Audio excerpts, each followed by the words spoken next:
Hello everyone, in today's video we're going to be taking a look at a rather obscure Linux operating system. It's called Deepin OS 15.4.1 and apparently it looks very aesthetically pleasing, and I've only managed to find a 64-bit version because I don't think they do mainstream 32-bit versions anymore. So well, I mean, I've looked at the website and it looks, well, the general UI looks rather aesthetically pleasing, so it'll be interesting to take a look. So let's just set up a virtual machine for it. And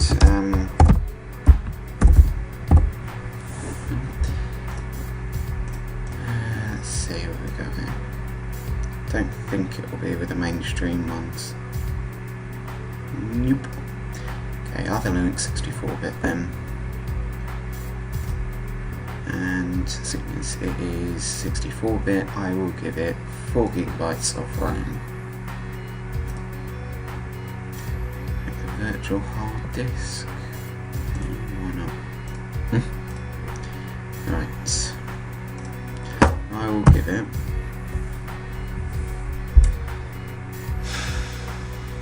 I'm just going to have to see what space my actual hard drive has got. Okay, I will give this VM 15 GB of hard drive space. Okay, and let's browse for the sofa. There we are. That's loaded there, so it should be okay. We've got 4 GB of RAM, a 15 GB hard drive, or virtual hard drive. So let's see what it's like. And I might end up speeding some parts of this video up if it's just installing or whatever. So depends if it gets mostly boring. So here's the boot menu. Just there we are. It's automatically booted into the install bit.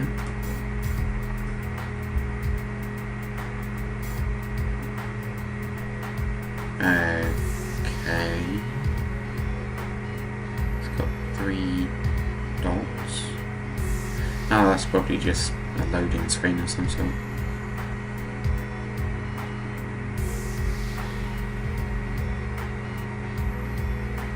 Is that a mouse cursor? Seems like it.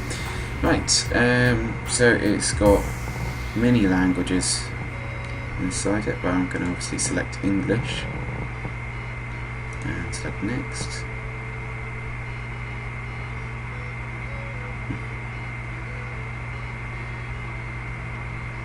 I might install it on a real machine as it recommends. That's obviously the best thing to install it on. But for now, I'll continue installing on this. It's a butterfly. Let's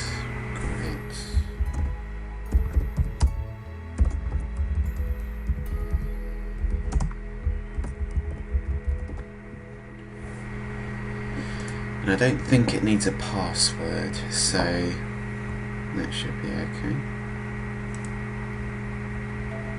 Okay, the first letter must be lowercase, so I'll change that one.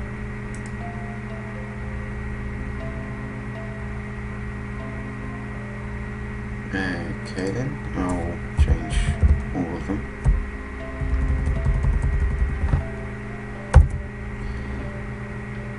Right.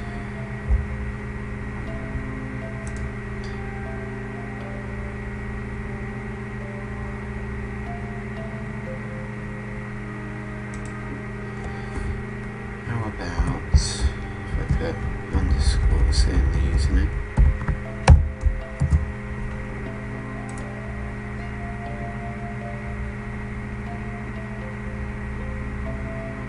Okay then.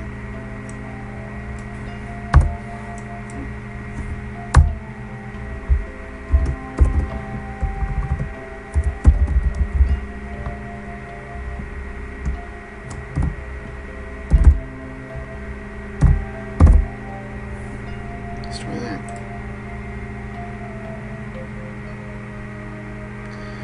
Okay, please input password longer than 1 character and shorter than 16 characters.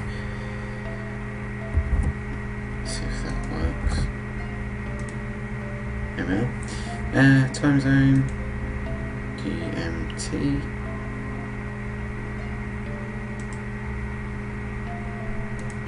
Next. I must say it has got a very nice UI. Things considered. I mean, it's a small distribution, so obviously I expect it not to be absolutely perfect, but it has got, yeah, a very nice user interface. So let's start installation.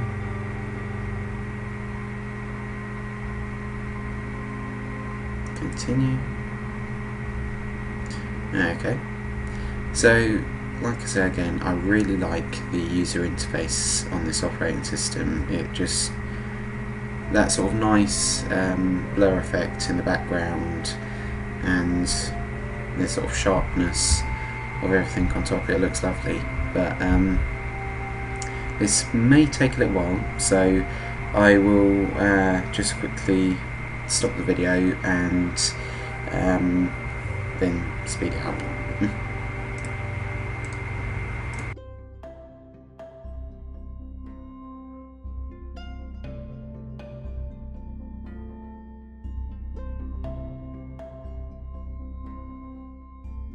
Okay, so that's the install completed, I believe. So let's go ahead and experience. One thing I would like to say is I apologise if my computer's system fan is making a load of racket, but sorry, there's not much I can do about that at the moment. But anyway, let's get on and see the operating system. Okay, so, oh no, it's booted into its boot menu. I better just quickly remove the disk from the virtual drive. Also, reset. Okay. Okay, I'm assuming let's see the first one.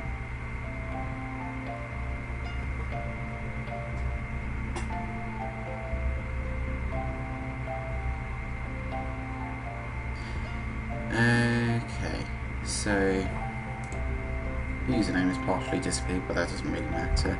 No one's got a name that long anyway. No, don't think there is anyway. Let's go.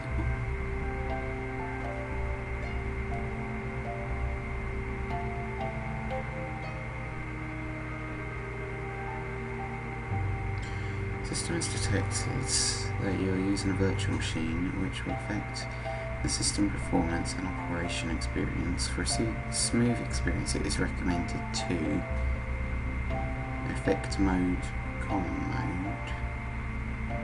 Effect mode, you can smoothly and gorgeously experience. Common mode, you can extremely rapid experience. Huh? Okay. Try that again. Effect mode, you can smoothly and gorgeously experience, and common mode, you can extremely rapidly experience.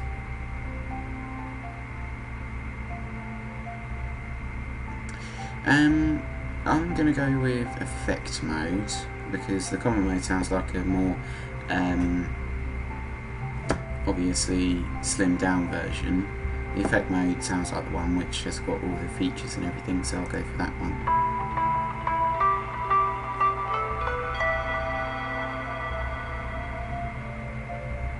Not sure if you could hear that, but that was obviously the system startup sound. So I'll try to make this slightly better by giving the VM guest edition CD.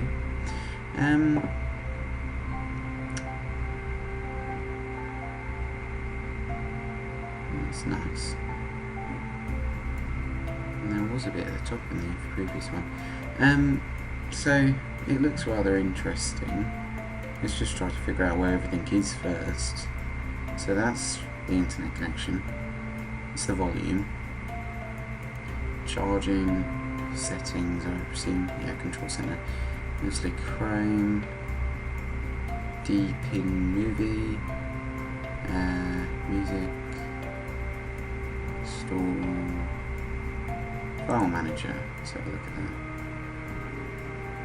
that. Okay, so once again it's got a brilliant UI, and I'm not sure.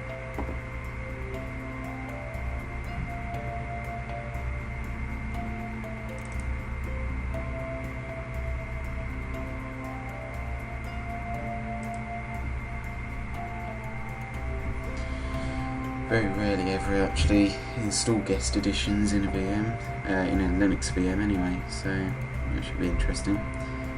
But it doesn't appear to be doing anything, so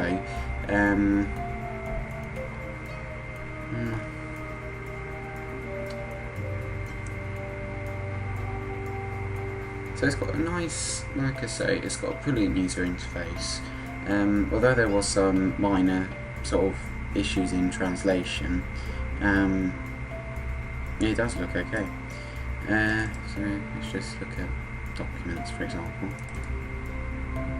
Yeah, so I suspect it's all empty, but it has got, like I said before, a nice theme, and oh, that looks lovely.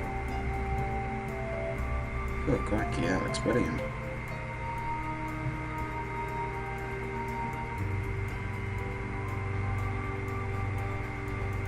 Do like that, and apparently you can scale this as well. Here we go. You can make it go into other sort of modes as well.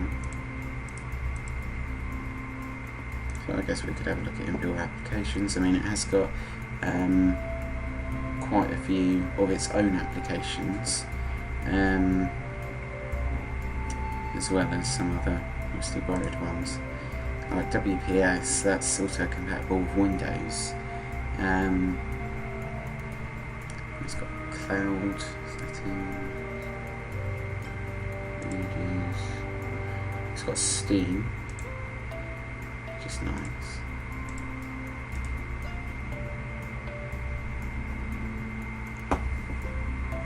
Yeah, I mean, it all looks pretty good, and like I say, it's got a lovely user interface. In a way, it reminds me of obviously Mac OS. By the way, it's got this sort of task panel down here, but it hasn't got anything at the top, which is surprising.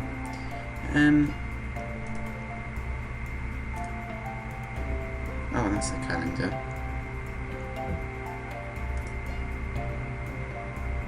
Okay, so can you do anything here? Or is this just...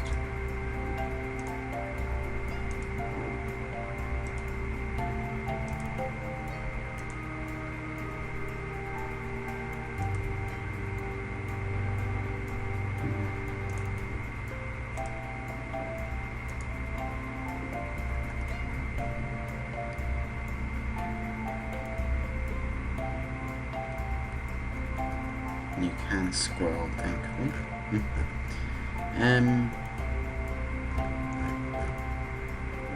Yeah, I mean, like I say, it's very interesting looking through it all, but yeah.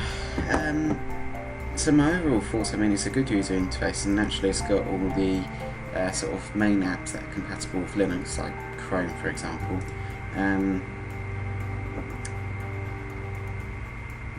I believe is now loading. Oh yeah, there we are.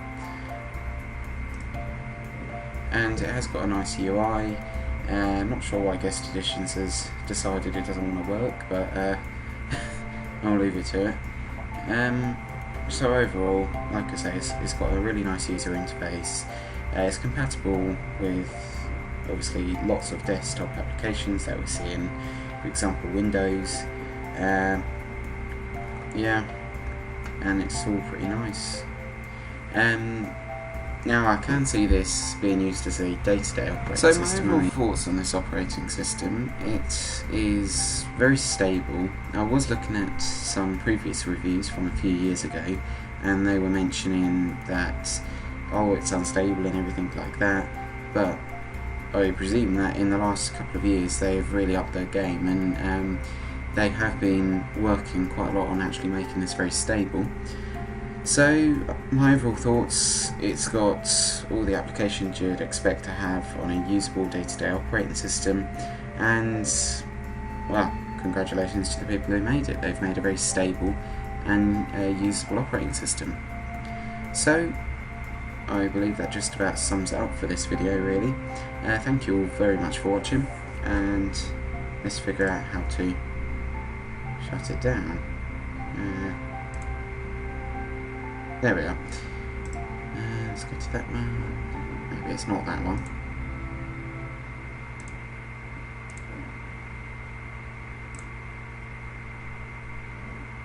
Can't actually see any shutdown dialogue anywhere.